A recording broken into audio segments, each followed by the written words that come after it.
you can still talk right over it. And, doesn't matter. Just countdown. I can unmute you. Oh, I can't unmute you because they chose to. Oh, they're muting themselves. 10 more seconds.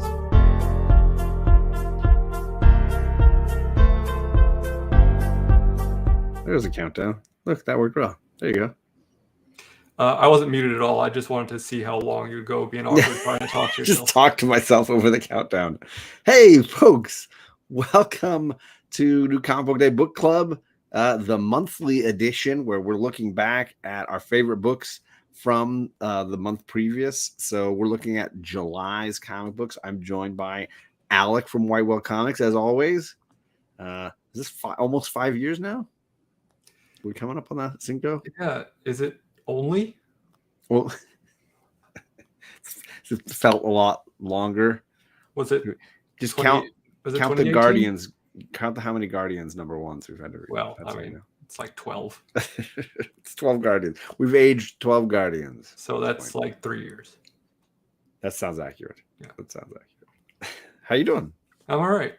Today was my 4-year anniversary at work, so that's why I'm saying it's really only been 5 years. I feel like we were doing this just 1 year in Boston and the rest in Florida. Yeah, or not technically. That doesn't sound right.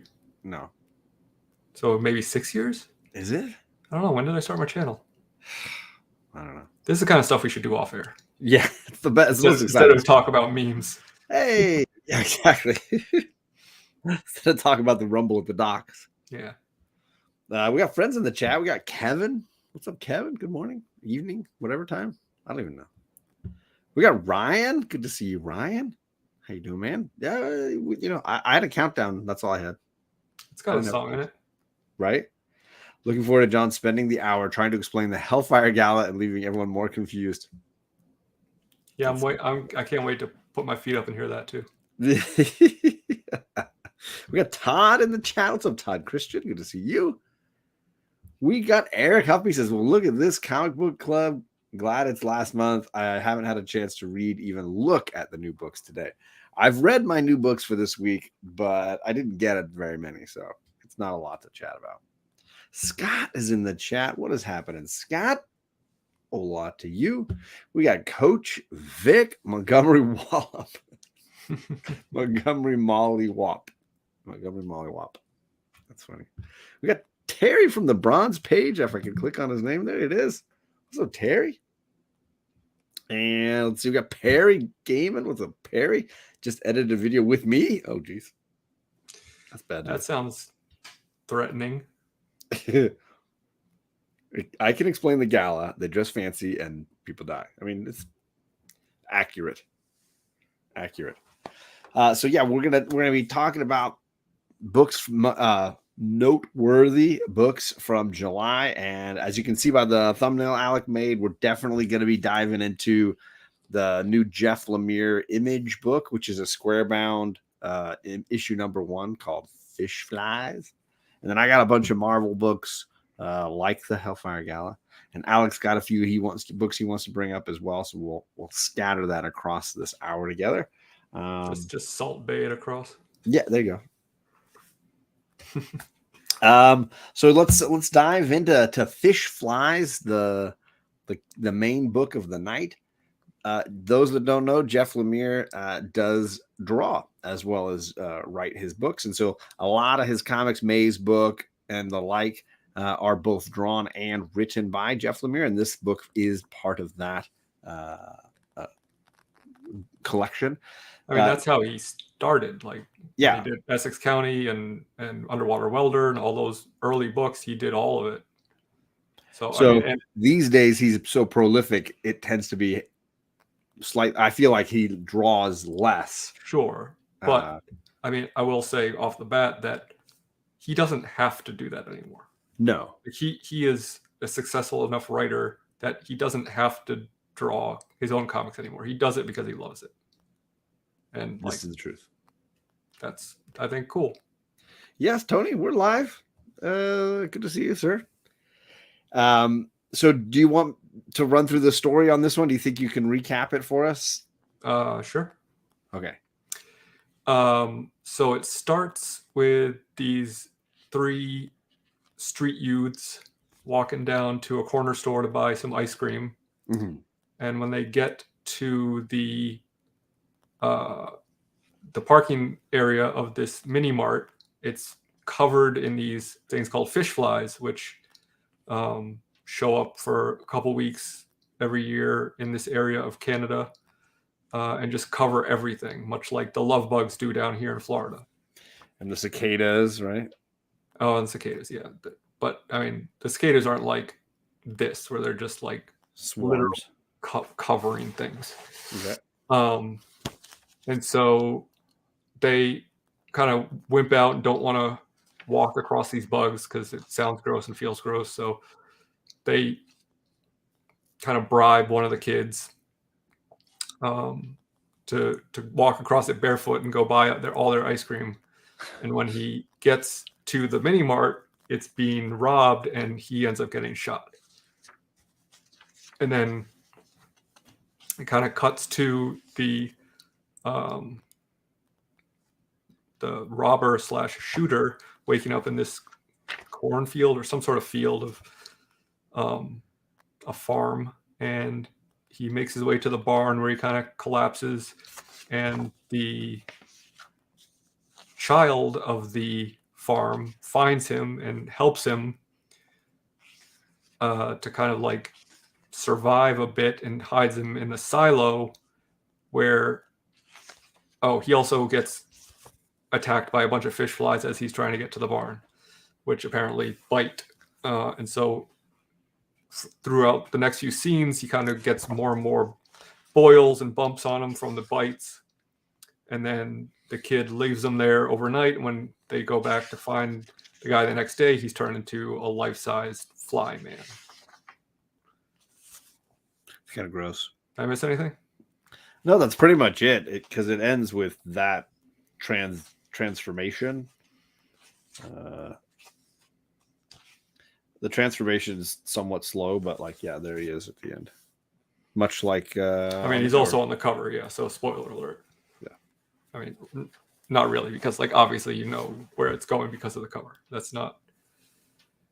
I will say, I'm a Jeff Lemire fanboy, and Descender, Ascender, Black Hammer, even Extraordinary X-Men. Lots of Jeff Lemire goodness to be had. This didn't wow me a ton. It was certainly well crafted and well paced. For me, it was just a little bit more like body horror stuff that I wasn't connecting with a ton. Hey, Jen's in the chat. What's up, Jen? We're talking Jeff Lemire's FishFlies, issue number 1 from Image. So as much as I enjoyed it, it didn't hook me the way like May's book did. Well, was that last year? I think May's book. Mm-hmm. I enjoyed it. It was well crafted, but I don't see myself getting the single issues. Maybe the trade if I hear it ends phenomenally. Well, did you read the thing at the end? His like big like letter to himself type of like. I did not. No. So apparently this was originally, it started coming out on Substack. Okay. But it turns out that like, I guess it was kind of a first draft a bit, because he said this is different than that. Okay. In a lot of ways. So he kind of treated that as a first draft. There will not be any trades for this because it is already a 64-page book for only $5.99, which get your act together, Marvel, because this is a square-bound book for $5.99, and Ultimate Invasion is $10 for a book less than that. Right. So I was already upset about that with Marvel, and now it's like clearly, I know this isn't full color, but still, that's just nonsense. But it'll be several of these $5.99s then. Yes, it's going to come out bi-monthly, and apparently they said they will do a hardcover at the end, but it's 350 pages. Wow! Holy cow! So, how many issues is that then? So 350 divided by 64. 5, so about 5 issues. Yeah. Yikes. Okay. Color ain't cheap though. So if that changes your mind at all about picking it up, just wanted to give you that information. Yeah, I don't know that it will, but that's interesting. Okay, because I was even on the fence for the trade. So I mean, what are your feelings on it? What were your thoughts on it? What's up, Toby as well? Hey, Toby. I mean, I think this was much more up my alley than you. Okay. Just because it was, I'm always talking about pacing, and I'm always talking about character, and I'm always talking about these things that this, I think, does very well. It was, definitely a slow burn. Like, not a lot happens in these 64 pages. No.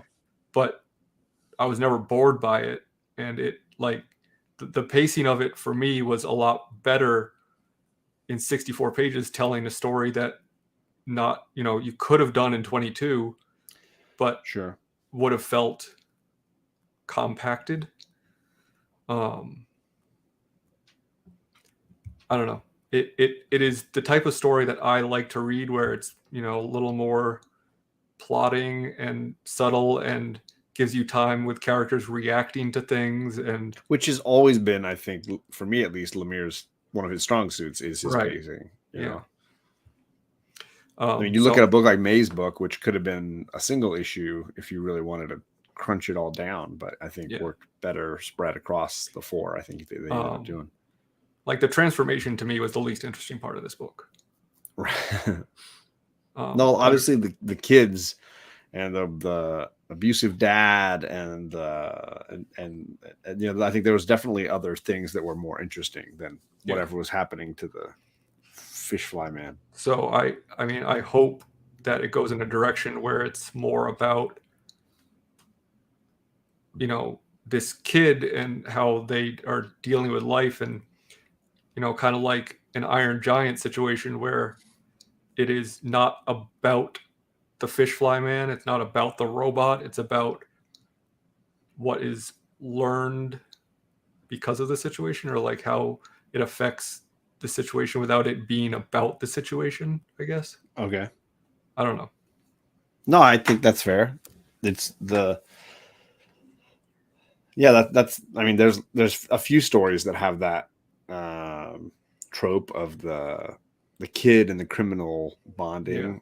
Right. And so, like, I would have been fine with this, and I don't know where it's going exactly, but I would have been fine with this if it were just this kid helping this criminal get away with, or, figure out why, or leading them to salvation, or like whatever the case may be. Sure. Because while we don't see him shoot the kid in the issue, he pretty much admits it. Yeah. So it's not like it doesn't seem like a situation where he's being misjudged. He's the good drug dealer. Yeah. Yeah. No, I definitely feel like it's not the heart of gold kind of thing for this guy. But, is it, obviously his punishment is so far being turned into a giant fly man. Yeah. But, there's a part in the book where he asks the kid, "Why are you helping me?" And the kid says, "Because you needed help." And so I don't know if it's the sort of thing where, he's going to regain some of his innocence because he needs to understand how the world works again, or, it could go in a lot of interesting directions if it just turns into this kid having adventures with a fly person. Yeah. I would be very surprised knowing Lemire's work, but no. So I think it's going to be a lot deeper than that. Well, absolutely. Yeah, that's a fair, safe bet for sure. Yeah, okay. I can see some of that. For me, I just and maybe it's just I expected more from it as a first issue. I didn't really feel like I connected to any of the characters in a particular way. Obviously, the kid and his abusive dad is pretty powerful. Mm-hmm. But I mean, you see that in everything, Yeah, that's fair. So I mean, it's not like that's not a unique trope in a story like this. Look, it doesn't mean that lacks impact every time you see it, because that's one of the worst things you can imagine is child abuse. But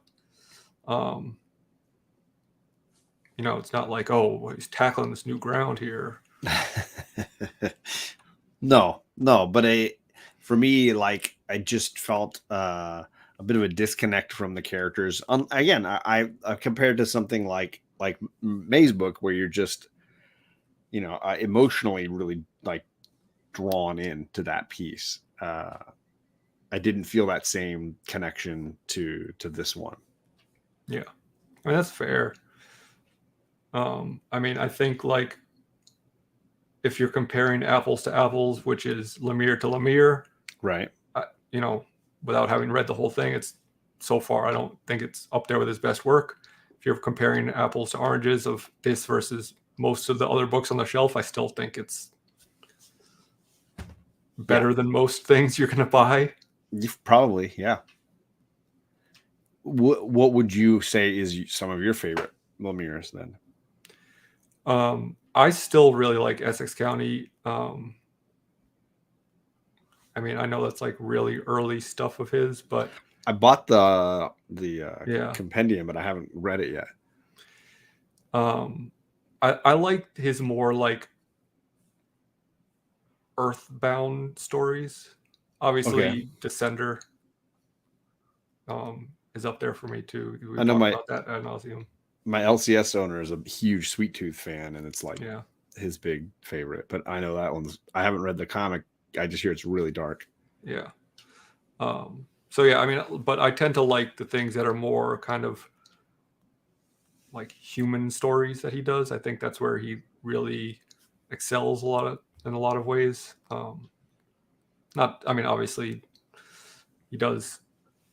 He's just a good writer overall, and he can do a lot of different things. But I think like that's really his strength. So that's why, like in this book, I liked the human parts more than I know like the transformation was right at the end, so it's hard to say like I didn't like that as much because it just didn't get the time comparatively. But it wasn't, as opposed to the genre tropes, right? It wasn't like the hook, because the last page is him as the bug man, so it's like kind of supposed to be the hook that brings you back, Blues Traveler. But for me, like that wasn't the thing that makes me want to go back and read the next issue. What makes me want to go back and read the next issue is everything leading up to that point. Okay. If I bring my LCS a bunch of candy, he gives me a bigger discount? I don't even know what that means, Tony. His run on Bloodshot Reborn. Okay, I've not read any of that. Yeah, Bloodshot Reborn was very good. The Valiant was really good, that he wrote as well. Like I can't. There aren't too many things of his that I've read where I'm just like, no. Right. I try to give all his issue ones a shot because they're really usually worth it. Yeah. Are we doing grades? What is that? Sure. I don't know. 8 out of 10. Let's say 8. Yeah, I was gonna say, Royal City's great. Again, another very much humanistic story, even though it has, I don't know, not really sci-fi elements, but some supernatural, I guess, maybe. Okay. If you want to think about it that way, but that book is really impactful.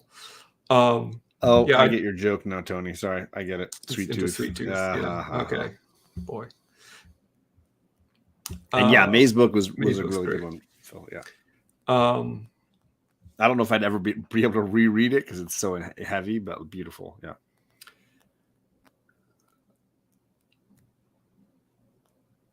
I mean, that's fair, JP. I can't sell everything. So like comparing it to everything else on the shelf, I'd probably give it an 8.5. Comparing it to other Lemire, it's a 7.5. But like either way, so I'll tell you what, JP, I'm gonna read the whole thing and then I'll tell you if it's worth buying the hardcover. There you go. Yeah, Descender is still my all-time fave, but I love a lot of Black Hammer. There's some great Black Hammer trades, individual stories. Barbalian Red Planet jumps to mind, but Ascender Descender is very high up there on the list too. Yeah. And then didn't he do? Is it Gideon Falls?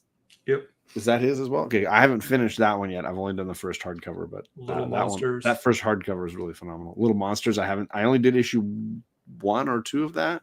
Yeah, I remember we talked about that on the show, and you weren't sold on that one.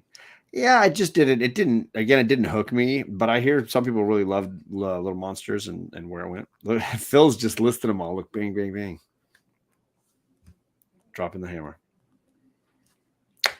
What's up, Cantonese Comic Kid? What's up, Jeff? Good to see you, sir. Hope your Wednesday's going well.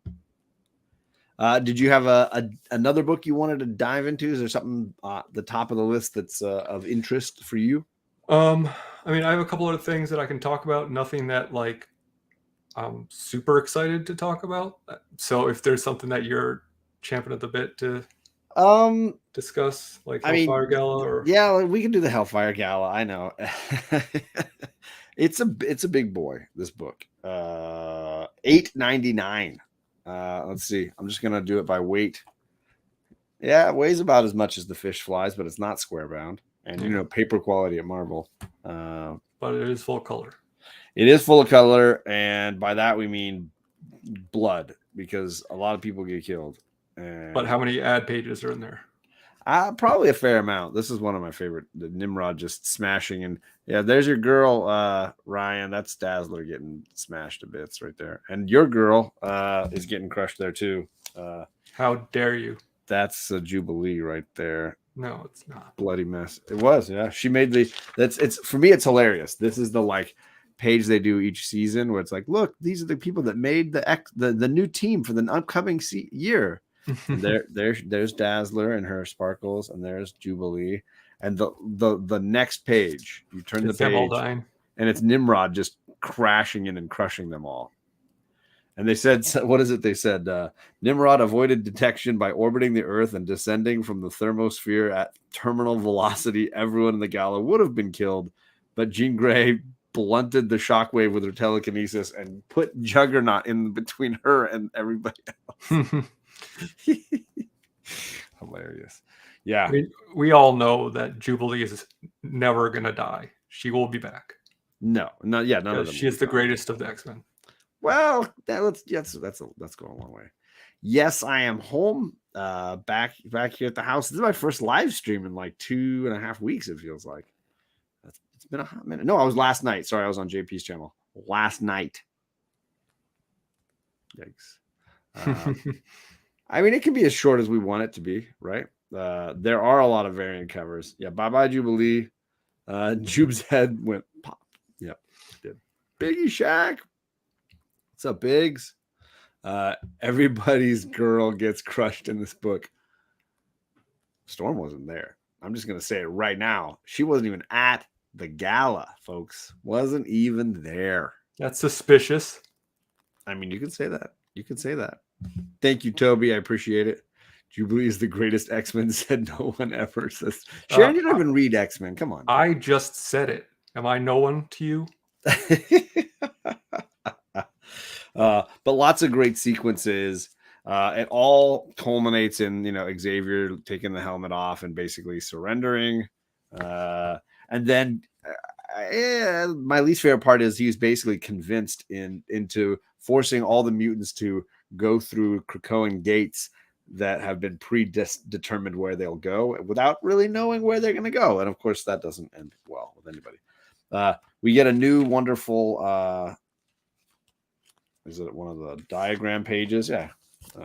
We get one of these all about what they call the Red Triangle, which is groups of people who've been trained. I don't think it was by Xavier, but to be able to avoid his mind control. So mutant characters who are not able to be remote controlled by Xavier. And they called the Red Triangle. She's not on the list. No, she's not on the list.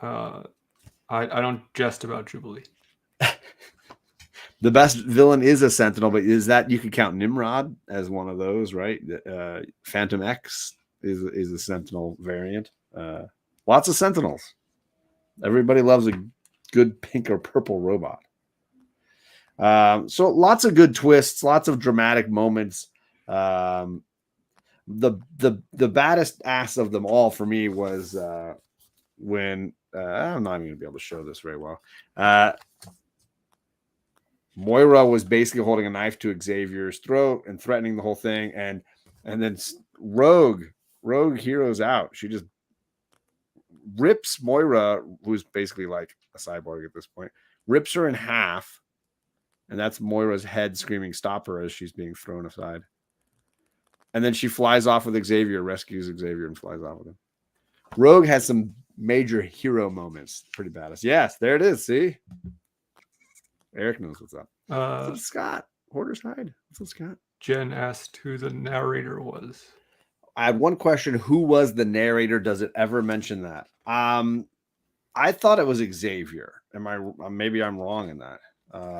So it never says specifically? No, it does not implicitly say. No, it's I guess it's not, because it's third person. If it's Charles, it's not. He's not talking about himself in the third person. I don't know. That's a good question. I just assumed it was I didn't even stop to question it. So there you go. You're way ahead of me on that thought process. I also recommend, if anybody enjoyed it, just get the new issue of X-Men, because it basically carries over right at the spot where this one ends. Specifically, I mean, this little moment at the end of the gala where it shows the heroes that survived are all gathered together and they're chatting, like, what do we do now? And Kitty does the thing she does all the time, which is like leaning against the Krakoa gate, because she can't go through them. She uses it like a wall and leans against it, but she falls through it. Oh my God. She can actually go through a gate, and on the other side is an army of guys who are surprised that she got through the gate, because they had kind of shut them all down. It's very violent. Very violent. Didn't she change her name to Shadow Cat now? Well, it was Kate. It was Kate for the longest time. All right. I thought I heard something about how they changed implication it. Is that she's like Shadow Cat with a K. I had not. I don't remember that part. I don't know if it was in this or something else, but I'm trying to find the bit where Kitty basically just kills guys. Yeah. So this is the best. She falls through the gate, and she basically just kills all these guys. She tells them they shouldn't even try fighting her, and when they try, she just basically she puts this guy's pistol into his head, like morphs it into the guy's brain, and then she grabs a couple of grenades off other guys and puts them inside of their bodies, and then damn, Kitty, you savage. Yeah. So these guys just explode. These two guys just blow up because they've got grenades inside of them that they can't get out. It's boss. Yeah. She rips this guy's heart out. When did X-Men turn into a Garth Ennis book? Yeah. Well, she's done the heart trick to Emma Frost at one point. Long ago. I can't remember whose run of X that was. Well, I've read it. I just can't remember who was writing it. Anyways, it continues right along with it. So if you want more of that gala, I recommend that one. Highly entertaining, not Hickman approved. Hickman said in an interview not too long ago that he didn't have a vision of having Moira become the big bad of his comic. So clearly we are beyond the pale of Hickman at this point. Tough luck. It's a hard knock life. All right, so there you go. That's the problem with writing a book for the big two. Once you're off of it, they can do whatever they want with it. Ain't it the fact? When you're not the head of X, right? What's up, Schultzy? Good to see you, sir. And yeah, she did tap into that Wolverine samurai training, right? Yeah. Or inversely, like when Carnage ripped Sentry in half, right? Because that happened. Was it Null? Null Yeah. that ripped Sentry in half. Yeah. After Null came. Or is that why he came? It's possible. Okay, so you want to share something? Yeah, I'll see what I got over here. I read this new IDW book by G. Willow Wilson and Chris Wildgoose called The Hunger and the Dusk. It's like a pretty straightforward high fantasy orcs, humans type of story. It doesn't really like break any new ground, but it was pretty well told, and the art is very cool. It's like a kind of hybrid animation style. Like whoever this guy is, Chris Wildgoose. I'm not familiar with his work, but it is drawn very, very well in my opinion, and it's pretty darn violent too. I like what Willow Wilson's been doing on Poison Ivy. So yeah, I mean that's why I picked it up. Okay. Like yeah, it was a fine, fun read. Like I said, it wasn't like genre bending, but it was, you know, a solid fantasy story. There aren't too many like straight up fantasy books out, right? So I mean I can go into more of the story if you want, but I mean I'd like to hear a little bit about it. Yeah, sure. So plot. It is basically at least the part of the world that we are introduced to. It's kind of like a humans versus orcs situation where the orcs are kind of this marauding band that live in the north, and they keep coming further and further south because they're running out of, like, the land is dying, and the humans kind of control some of the last bastions of fertile land, and so they're kind of encroaching on them to do that. And this one, it starts off with kind of like this sentry of orcs that see this human village, and they're like, oh, they're not going to put up any resistance, so let's just go tell the commander and we'll go and wipe through and this won't be a problem. And as they're reapproaching, this kind of like unseen force shows up that they're clearly terrified of and chops them up to bits. It then cuts to this mercenary group who are summoned to these like big stones in this field by some sort of hooded magic user. It's kind of like a group of priest-like people. Okay. Where they also summoned someone, an orc representative, because they are trying to form a peace treaty in order to kind of say, like, we can't defeat this force on our own either way, so we have to kind of find at least a temporary peace so that not all of us die from this. Sure. Where they are also attacked by these things, and you at that point see them, they're like these really kind of grotesque humanoid things, but together they defeat this small attacking group of them. But it seems to be that it's so the orcs are giving this character, this female orc, to this mercenary gang in order to, like, as part of the treaty, like, and she's like, she's an elite healer, and clearly there's going to be some sort of romantic tension between the leader of the gang, a little orc human love. Yeah, so hope it goes full Pinot. Was that White Trees? That was a pretty graphic high fantasy sex romp. Yeah, I can't remember which. It was an Image book, I think, 2 issues by. I can't remember. Yeah, so yeah, hope we get to see some XXX action, orc on human. Tale as old as time. So yeah, I mean, for a first issue, it was good enough. Like, I can't say that the series is going to be great all the way through, but it was interesting enough that I'll probably pick up at least an issue 2 to see if we get some of that sweet. Let us know. Yeah, let us know next month. Most of mine are Marvel stuff. I mean, I don't know if you got around to reading the second Hulk issue. I haven't gotten a copy yet, so I've not read it. It's not as action intense as the other.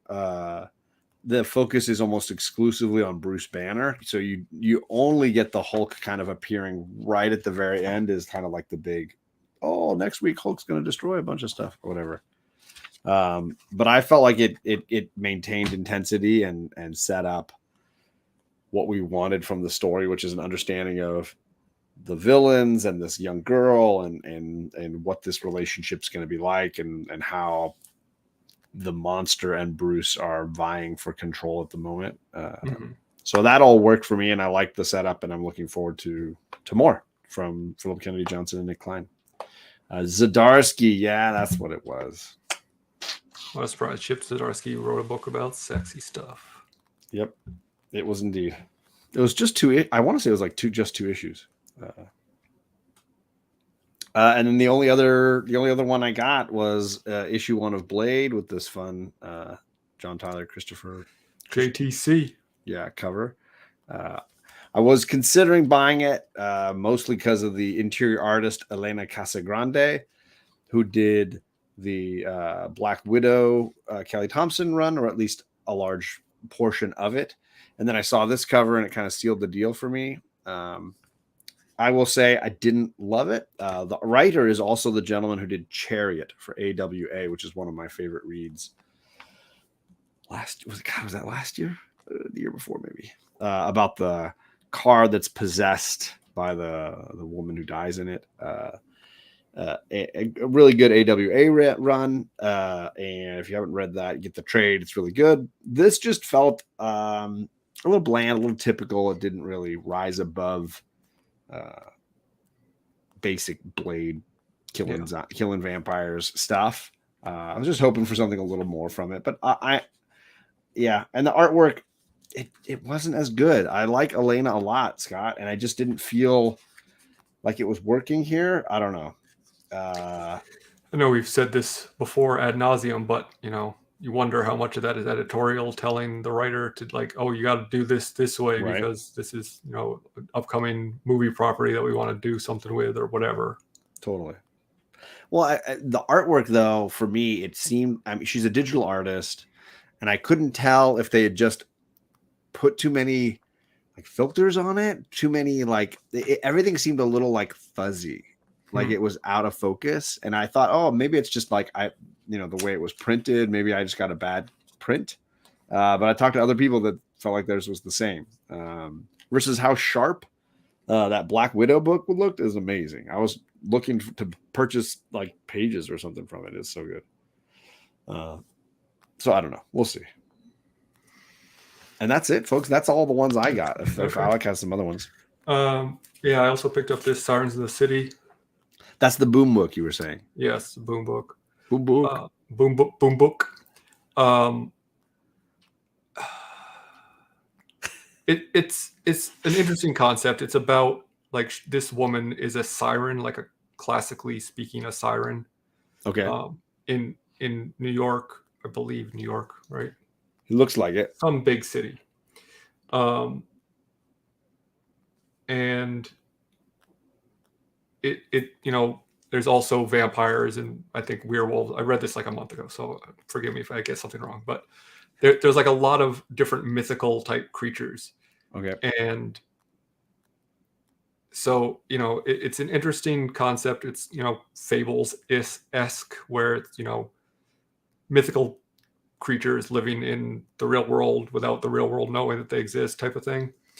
But I just felt like they just packed too much. Like, it's what I always say. They packed too much into this first issue. They tried to do too much and kind of tell you too much about the world without really like giving it time to breathe as a story or as a character. Like, I don't really know anything about her. Like, I didn't take anything away other than like, she's angsty. Thank you. But you can just tell that by looking at her because that's how angsty people look.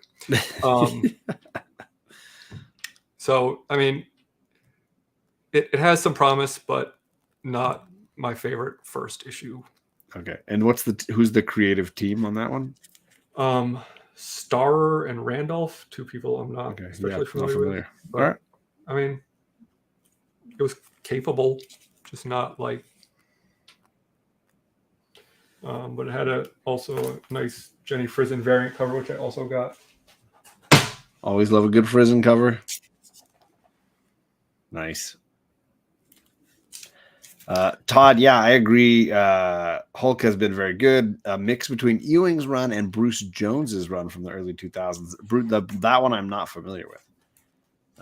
Eric says the Monsters story arc for Hulk so far has been really good. Glad to see a basic story for a Marvel Monsters. There you go. Signature King, what's up? And the last thing I wanted to mention was Ghost Lore. Ghost I don't Lore. remember if this actually came out last month or 2 months ago, technically, but I just got around to reading it, and it's by Cullen Bunn, and the artist named Leomax, just one name, which I was also not familiar with. Half of this book I loved, and half of it really annoyed me. Okay. It's about this preacher and his family whose church is kind of like going down the crapper. And the two kids, like the young son just like is stopped talking to everyone, and the daughter is just being, a teenager who is not respecting them anymore. And after service one night, he lets the girl drive home because she's, needs to get practice, whatever. She ends up seeing a ghost kid in the road, crashes the car. The mother and the son are in the back seat. Clearly both die, but you see them still in the back seat talking to them. And this whole scene where they're like, the dad is kind of like pinned, his legs are pinned in the car, and the young son is starting to talk in the back seat and tell them like he has something to say, that they have to listen to him.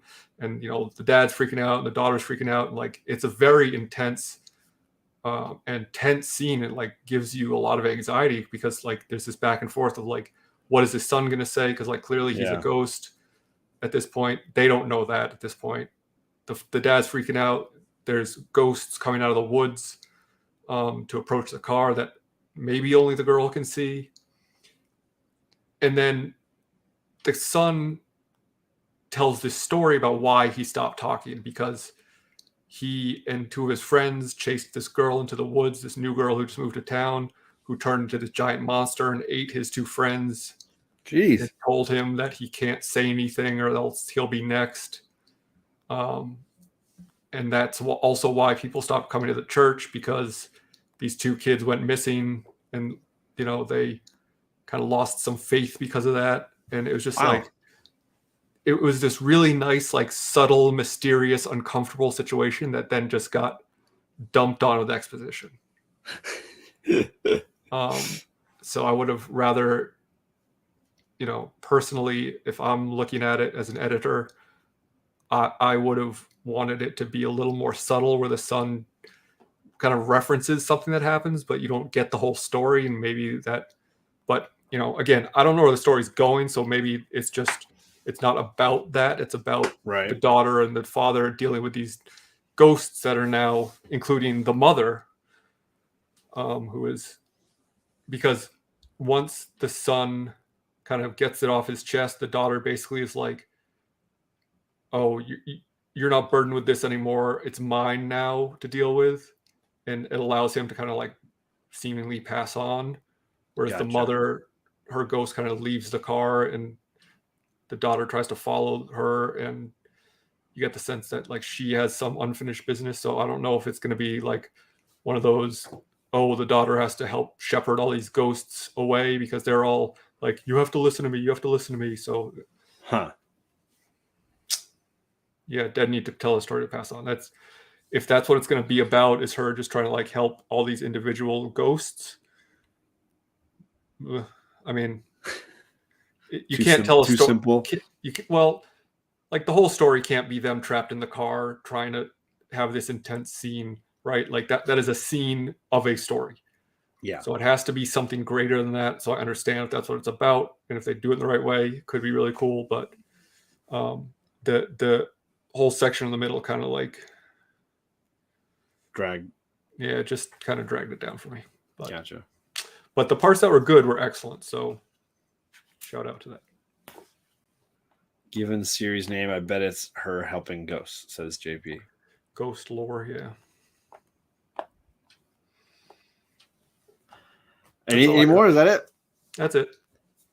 There you go. So not a ton, I guess. I went a little heavy on the Marvel.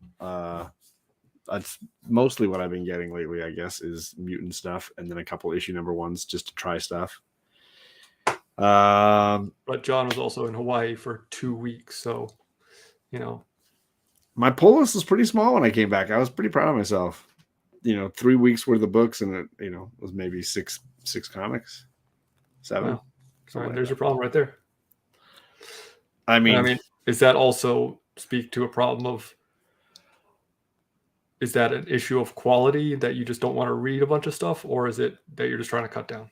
I think it's a little bit of both, and I'm reading a lot more collected editions, so I'm buying more hardcovers and trades and things. So I think that's probably, it's just a preferred way to read certain comics is just in the collected editions. And yeah, DC's doing this event, so it's almost all those books. I'm do not skipping care all about those. Night Terrors. Yeah, I haven't been reading it. I tried the Poison Ivy one. That was it. Yeah, if I were to read anything, it would be the main series, but I don't care about events. I'm not invested enough in either universe at this point to care what's happening on a grander scale. Like, I just want to read a story about a character I like. I don't. Yeah, that's totally normal. Nothing wrong with events. Like, if that's your thing, great. I'm not like saying they're bad. It's just not for me anymore. Sure.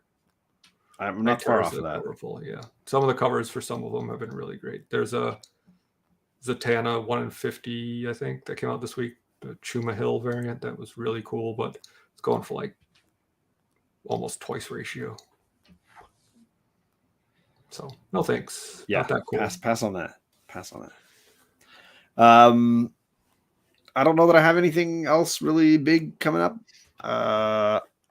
I'm sorry that we've been off on Saturdays for so long. I wasn't going to schlep all my gear to Hawaii, and the girls have been doing a ton of sports stuff. So we've been getting up 0 dark 30 and going to volleyball tournaments and soccer tournaments and such. So hopefully this Saturday we can get back to a normal Saturday show. That's about it. D&D, JP's channel. You can catch us all there. The never-ending campaign. Yeah, we're doing all right. I know it's like everything's like 5 times slower than JP predicts it will ever be. I just can't believe we've been going so much longer than Strahd already. It's true. We're still not done. Well, I think it's just because the storyline for Saltmarsh doesn't seem to have like one simple main through line. It can go as long as you really want it to go. And I also, I'm sure, hang things up by being an idiot. And that's part of the fun. Yeah. Giving JP a hard time. Yeah, right. Anything else that you wanted to mention or bring up? Nah. All right. I think this is the first official time I've said, found the cat. The cat's alive. Cat's doing all right. She's right over there licking herself. Was the cat missing? Yeah, she got out. She's chilling. Yeah, but she was an outdoor cat before that, right? It's true, but not in my neighborhood at the school where I work. So, yeah, and then cats are pretty smart. Like a couple of days before we went on vacation. So we were like, and thankfully the person coming to feed her found her and brought her in. So she's back. Oh, good. The cat came back. It just wasn't the very next day. It was a little later. Yes. Cat's pretty smart. Kitty's home. I have no confidence that one of my dogs could find his way home if he got out. He is dumb as a rock. There you go. Somebody would take him in. He's adorable. So yeah. Oh, for sure. He would find caregivers. That's the other way to go. Oh yeah, he's got that smile and those puppy dog eyes. I'm sure he would not starve. No, not at all. But he would not find his way back to us. Sorry, I got a little something in my throat. Ugh. All right. So that's it, gang. We will be back next month on Alex's channel. So obviously subscribe over there, and we will catch you guys again to talk about August comics. So we'll see what's going on then. Bye.